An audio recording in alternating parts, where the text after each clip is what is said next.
என நினைத்தால் மனிதன் வாழ்வை நினைக்கலாமா?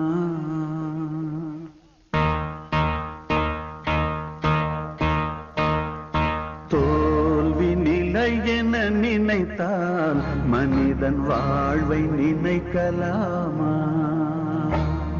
வாழ்வை சுமை என நினைத்து தாயின் கனவை மிதிக்கலாமா? உரிமை இழந்தோம், உடமையும் இழந்தோம், உணர்வை இழக்கலாமா? உணர்வை கொடுத்து உயிராய் வளர்த்த கனவை மறக்கலாமா?